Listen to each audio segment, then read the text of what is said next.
देना चाहिए, वो पहले मारा लेगा। वो अंधाधुन फायरिंग कर रहा था, एकदम अंधाधुन, मतलब कि जो सामने आएगा उसको मार देगा वो, ऐसे वो फायरिंग कर रहा था। पहले मेरा मकान टूटता, दुनिया संसार रोड पर रखता कि नहीं रखता है? बिल्कुल रखता है। बोलिए यहाँ गलत है? नहीं, बिल्कुल रखता है। आदमी इंसान था, वो मारने के बाद भी ठेल के गिरा दिया था। हाँ, मेरे पापा को भी मारा और मेरे भाई को भी मारा। देखिए, बिहार में पुलिसिया इकबाल खत्म हो गया है। दिन दहाड़े आए दिन ऐसी ऐसी घटनाएं, आपराधिक घटनाएं हो रही है, जिसको देख करके बस यही कहा जा सकता है, राजधानी पटना में तो पुलिस का इकबाल बिल्कुल ही खत्म हो गया है। अभी हम मौजूद हैं राजधानी पटना के रूपसपुर थाने क्षेत्र के अंतर्गत, ये धनौत गांव है और यहाँ पे मामूली बात को लेकर के एक व्यक्ति की हत्या हो जाती है। वहीं दो अन्य जो व्यक्ति हैं वो अस्पताल में अभी गोली लगने के बाद घायल हैं। मामूली बात के लिए गोलीबारी हो गई थी। वो मामूली बात ये था, आप अभी देख सकते हैं यहाँ पे जो ईंट रखा हुआ है, इस ईंट को लेकर के दो परिवार में जो है कहासुनी हुई। कहासुनी के बाद जो आरोपी पक्ष के लोग हैं वो लगातार गोलीबारी करने लगे। इस गोलीबारी में 3 लोगों को गोली लगी। एक लोग जो हैं, एक व्यक्ति उसमें से जिस पे को गोली लगी, उसने तत्काल यहाँ पे भागते हुए आए गोली लगने के बाद, और यहाँ पे गिर करके उसने दम तोड़ दिया। और बाकी 2 अन्य जो घायल हैं वो अस्पताल में भर्ती हैं। अब देख सकते हैं यहाँ पे खून के जो निशान हैं वो आपको दिख रहे होंगे, यहीं पे उन्होंने दम तोड़ा था। अभी हम मौजूद हैं, उनके परिजनों से भी बात करेंगे क्या कुछ हुआ था, किस लिए हुआ था।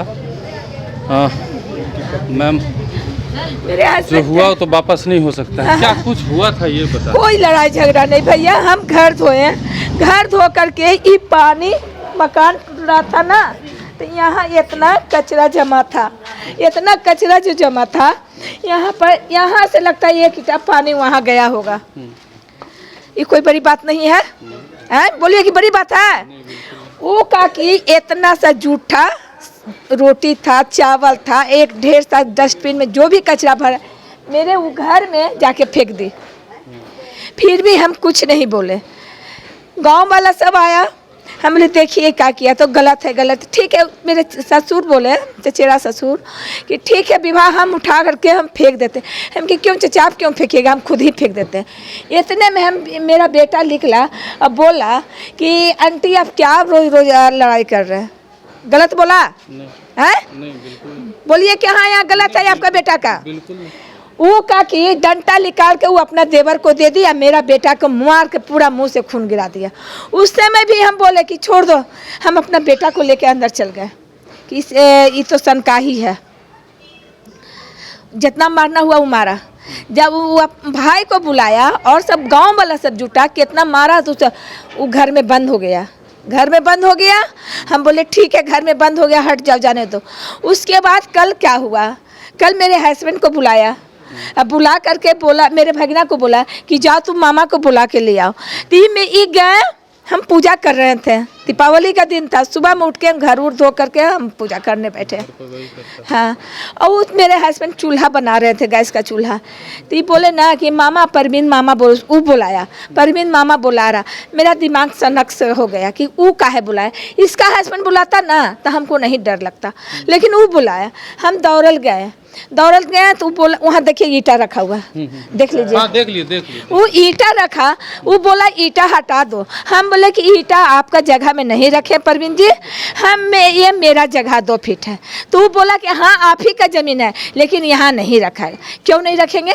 मकान टूटता, दुनिया संसार रोड पर रखता है कि नहीं रखता है? बिल्कुल रखता है। बोलिए यहाँ गलत है? नहीं, बिल्कुल रखता है। वो घर तोड़ के ही बनाया था, ये भी मेरे गोतिया का था, मेरे गोतिया बेच के चले गए, पूरा मेरे जमीन में उस काम किए। उस समय तो हम नहीं बोले, हम भी बोल सकते थे ना, पूरा खाली पूरा सब कोई किया। हम कि भाई एक जगह रहना तो कोई कहाँ रखे। आज भी वो घर इधर बनाया, पूरा थे में रखा था, ये घर नहीं बनल था,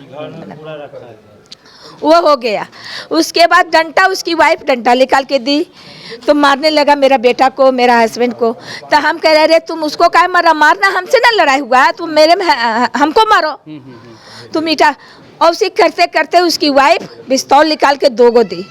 दो निकाल दिए, ढाई ढाई चढ़ के सबके चालू कर वो दिए। तो अंधाधुन गोली मार रहा था। क्या नाम है तुम्हारा? अंधाधुन, मेरा नाम जिया है। वो जो डेथ किए कौन थे तुम्हारे? वो मेरे बड़े पापा थे। वो अंधाधुन फायरिंग कर रहा था, एकदम अंधाधुन, मतलब कि जो सामने आएगा उसको मार देगा, वो ऐसे वो फायरिंग कर रहा था। पहले मेरे देवर बेटा को लगा, मेरा बेटा को 2 गोली लगा, अभी भी जाके देखिए वो वहाँ एडमिट है। उसके मेरे देवर को लगा, अब मेरे हस्बैंड को लगा, वहाँ से लगा बेचारा 2 घंटा, अभी ब्लड है पूरा गिरा। मारने के बाद भी निशान था, वो मारने के बाद भी ठेल के गिरा दिया था। मारने के बाद भी ठेल के गिराया, फिर भी मेरे बड़े पापा यहाँ तक आए। उसके बाद बॉडी जब गोली मार दिया, गोली आर पार हो गया, तो बॉडी में जान तो था नहीं, वो यहाँ पे गिर गए। गिर गया स्पॉट डेड। और बाकी 2 लोगों को और गोली मारा? हाँ, मेरे पापा को भी मारा और मेरे भाई को भी मारा। वो लोग अस्पताल में हैं? हाँ, एम्स। अभी एडमिट हैं? अभी एडमिट है वो आप सब। यहीं पे थे? हाँ बेटा है, अच्छा, मेरे देवर जी का बेटा छोटा। चलिए, तो आपने सुना किस तरह से मामूली से बात को लेकर के, पानी गिरने की बात को लेकर के यहाँ पे गोलीबारी हो गया, जिसमें एक आदमी की मृत्यु हो गई और बाकी 2 अभी घायल हैं। देखिए अभी मेरी माँ सासू माँ बैठे है। देख लीजिए घर में किस तरह का माहौल है। हम ज़्यादा देर यहाँ पे रुकना नहीं चाहते हैं, क्योंकि यहाँ पे लोग आ जा रहे हैं, लेकिन 1-2 और परिजन हैं, उनसे बात करने की कोशिश करते हैं। आप लोग ठीक है, वो भी बात करने की स्थिति में नहीं है, उनसे ज़्यादा परेशान करना भी उचित नहीं है। तो देख रहे हैं आप कि किस तरह से जो है पटना में दिन दहाड़े जो है यहाँ पे दीपावली कि सब चीज के लिए मारा जाता है, गोली निकाला जाता है, पिस्तौल पड़ोसी जो बीमार पड़ा था उसको हम तेल रे पानी रे कर करके हम उसको 2 साल पहले हम उठाए हैं। बताइए, इस तरह से वही मेरे साथ ऐसा गलत किया। क्या चीज का दुश्मन भाई? आप भी कमा खा रहे, हम भी कमा खा रहे ना, आपका दौलत हम लिए, आप ना मेरा ले ले, तो दुश्मन किस चीज का? मार के हमको इसका जमीन सरकार का अंडर होना चाहिए, गुप्ती चुप्ती होना चाहिए, और हमको इसका प्रशासन से क्या होगी? हाँ, अभी कोई प्रशासन ने मेरा राजी किया है, कोई प्रशासन नहीं अभी हुआ है, गिरफ्तारी नहीं हुई, कोई नहीं। हमको उसको फांसी की सजा दिलाना है, न तो मेरा पति के लौट के लावे, मेरा पति लावे, मेरा बेटा को सही सलामत निकाल के लावे, तब हम जानेंगे। बेटे को भी गोली लगी है? मेरे बड़े बेटे को लगल है। मेरे बेटे को कोई यहाँ कोई देखता नहीं है। सुबह में उठता है 9 बजे, मेरा बच्चा ऑफिस जाता है, 10 बजे रात में आता है। इतना गौ सीधा मेरा बेटा है, बड़ा बेटा, कि मत पूछिए। बोल दे, मेरा हस्बैंड भी वही हाल है, सीधा कोई बोल दे गाँव वाला कि इसका बच्चा बीमार है, बिना संस्कारी बच्चा है, कोई बोल दे, अभी कोई भी खड़ा होकर बोल दे कि इसका बच्चा बेसंस्कारी है, तो हम जाने। आपने सुना जो मृतक के परिजन हैं वो क्या कुछ कह रहे थे, और प्रशासन के द्वारा भी इसको लेकर के तमाम तरह का एहतियात किया गया था। आपको बता दें कि घटना के बाद जो है यहाँ पे आम लोग जो हैं यहाँ के निवासी उग्र हो गए थे, और आरोपियों के घर में तोड़ फाड़ आगजनी भी की गई थी। उसके बाद जो है प्रशासन की एक टीम यहाँ पे आई। उसके बाद लगातार यहाँ पे चौकसी जो है मोहल्ले में शांति सद्भावना बनाए रखने के लिए की जा रही है। प्रशासन के लोग पूरी तरह से मुस्तैद हैं और मुस्तैदी के साथ जो है यहाँ पे मोहल्ले में शांति स्थापित करने की कोशिश कर रहे हैं। देखना होगा कि अपराधियों की गिरफ्तारी कब तक हो पाती है और पुलिस इसको लेकर के क्या कार्रवाई कर रही है। इसके बारे में हम पुलिस अधिकारी से भी बात करने की कोशिश करेंगे। तब तक देखते रहिए मगही न्यूज़। धन्यवाद।